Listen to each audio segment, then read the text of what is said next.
Ooh, this just got interesting. And it's got a skill tree! Hello. My only problem with it is I'm on a journey to create the greatest movie experience in the world. While I'm carving out my filmmaking entrepreneurial path, I want to help you create yours. Let's make some movies. Hey guys, what's up? James Martin here. Welcome back to the... Really? Keep it together! Hey everyone, James Martin here. Welcome back to my channel. I'm here to help you filmmakers to not only succeed with your movies, but also help you succeed in your... Hey guys, what's up? James Martin here. I'm helping you filmmakers to not only make your movies better, but to also help you succeed in your career. Listen, you guys have responded so well to my Filmmaker React videos, and especially when I reacted to anime in a previous video. So thank you guys so much. And by the way, if this is the first time here, please subscribe down below because I got tons of great videos coming out every single week. So today we are reacting to more anime and just checking out more stuff. This time I'm here with my other sibling, Micah. Right now, we're gonna check out a bunch of different anime. We're gonna see how much anime we can get through. Starting with RWBY, which he's actually been bugging me to watch RWBY for a very, very long time. But listen, if you like any of these anime shows, please let me know down in the comments and like this video. Let's hop straight to it. So right now we're watching the first episode of RWBY Volume 1 called Rooster Teeth. No, it's called RWBY Rose. That's just the company. RWBY Volume 1, Episode 1, RWBY Rose. And ingenuity led them to the tools that would help even the odds. This power was appropriately named Dust. I love it how they essentially have the same magic system as his Dark Materials. It's all magical dust. Oh, just crystals, not rubies.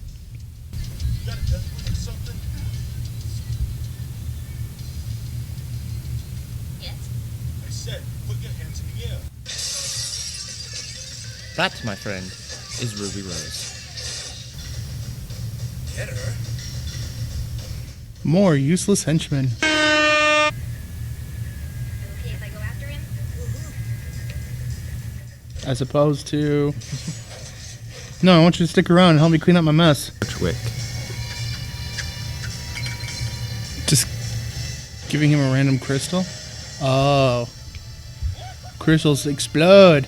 Can you imagine the neighbors down below are just like, hey, will you guys knock it off? There's someone here who would like to meet you. Dumbledore, I'm just kidding. It's just that I've only seen one other site. That's, No. Oh, I can't believe my baby sister's going to Beacon with me. So what's the difference between Signal and Beacon, I wonder? I don't want to be. Signal is an academy for children to train to go to Beacon, and Beacon is like a college. But the point is, like, they don't exactly explain that. He looks like every typical anime protagonist. So, I mean, that was definitely interesting. It was definitely a lot of fun. My only problem with it is they think they could have set up everything better. Like, I would have loved if that main character, Red, whatever her name is. RWBY Rose. RWBY Rose. I think there might have been different ways they could have introduced her. Like, ways to introduce her personality. Like, just to have her randomly in a comic store and then blast her music doesn't really tell me much about her character. Like, I want to know, is she nice? Is she mean? Does she have an attitude? Does she have quirks? Does she have strengths, weaknesses? Like, obviously she's a strong fighter, but I want to know, what is she like emotionally?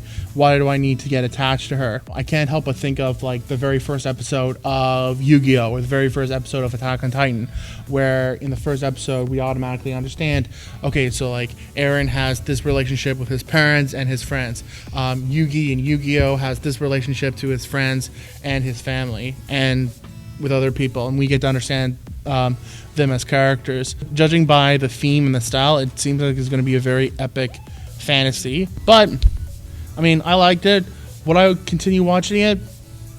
I don't know, because apparently there's like 27 something episodes in each volume, and there's like 7 volumes at least. I like that outro music, and I don't even mind the animation either, because it gives a 3D feel to everything. It doesn't have to be 100% 2D.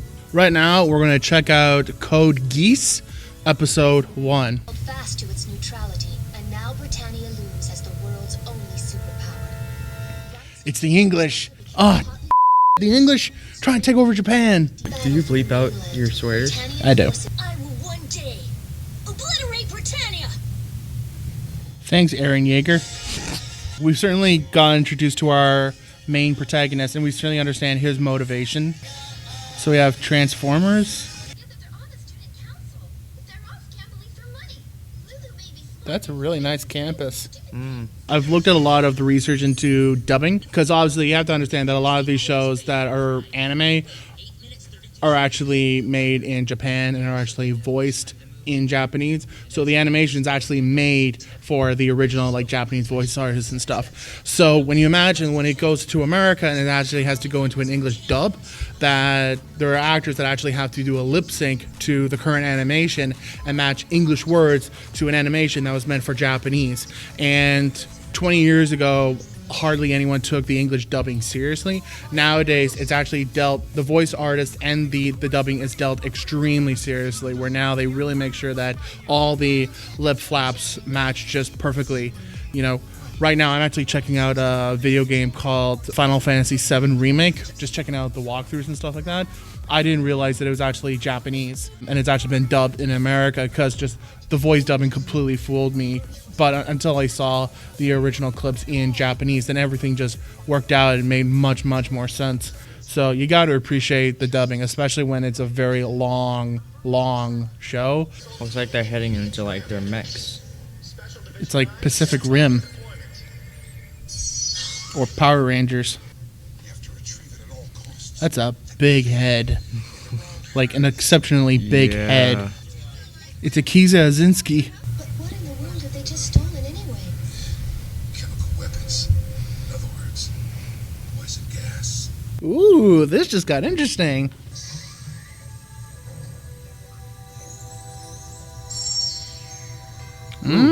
Hello. Destroy Shinjuku Ghetto. Leave no one alive. He's playing the stereotypical, yikes, the stereotypical evil antagonist that's just cold-hearted, just wants to kill everything and everyone. That's not relatable, and not everyone is like that. Now, it doesn't mean that they have to be good guys, but like there needs to be like a reason. Like, why are you such cold-blooded? And it's always the bad guys that has like the worst bosses ever. They're always like, oh, you better do a good job, otherwise we're gonna kill you behind your back type thing. Interesting. Yeah. Okay, so we understand this character, we understand his motives, we get a good understanding that he wants to do the right thing, he knows that his options are very limited, he's also very bright, very good with strategy, however he is also very impulsive, and he does get very emotional. The villains, they are what they are, just typical cold-blooded killers, which is why, like, in some cases with like Yu-Gi-Oh! And in some cases with Attack on Titan. Oh, and the one I watched recently, Death Note, thank you. The villains had something a little more relatable, and they had a motive, something to at least justify their actions as opposed to just blatantly killing everyone. But it was cool. Nice. I think they didn't need to put in the prologue. Throw us into this scenario. We'll find out along the way. Looks kind of cool. And one of the things I always loved about the anime is the design of the characters. They do a really, really good job with designing these really, really cool characters. And I especially love the colored eyes as well. Now we're going to check out the Rising of the Shield Hero, episode 1, The Shield Hero, which is a show I've been meaning to watch for a very, very, very, very, very, very, very, very long time.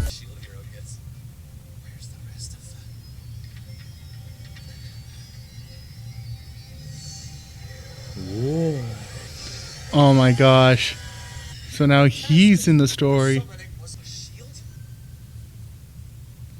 It's got the Crunchyroll logo on it. Of destructive force. These have come to be known as waves. Better than dust.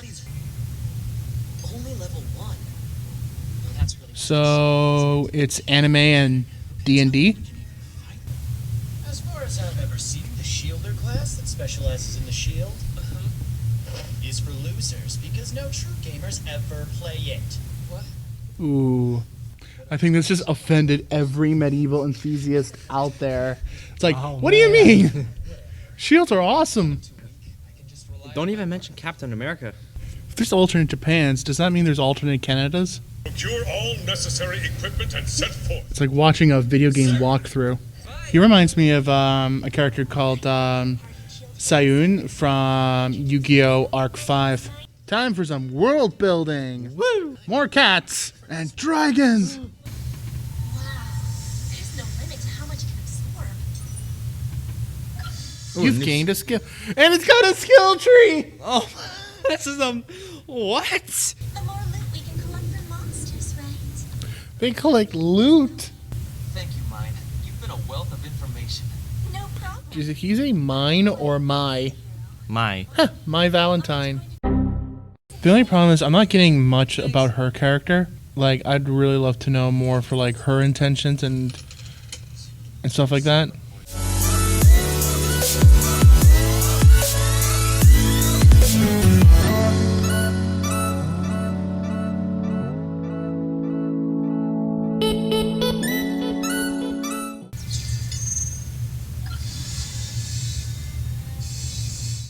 Oh, skill tree. More skills. Or those are like items. Yeah, I kind of like it. Like the character obviously has a very clear motive, and more than just a motive, he's got an edge, right? Like he was betrayed, and so he carries that as sort of like a chip on his shoulder, obviously. So it'll be interesting when he has to deal with his other comrades.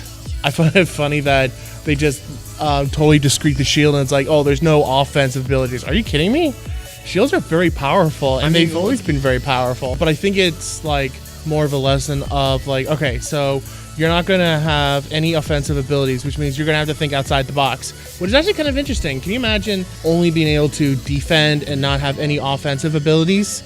So what are you going to do? How are you going to sort of think outside the box? Clearly, these credits are spoiling so much. What was your favorite anime? Let me know down in the comments. And if you liked this video, please smash that like button. I said button. If you like this video, please smash that like button and subscribe because I got videos coming out every single week. So I hope you guys are staying safe in quarantine, just because we don't want to spread the virus. I'm not going to say it because then YouTube's going to go after me, but you know what I'm talking about. We want to stay safe at home and make sure that we're doing that to protect others. So what's a better way of passing the time in quarantine than watching some good old anime? So let me know, and I will see you guys next time.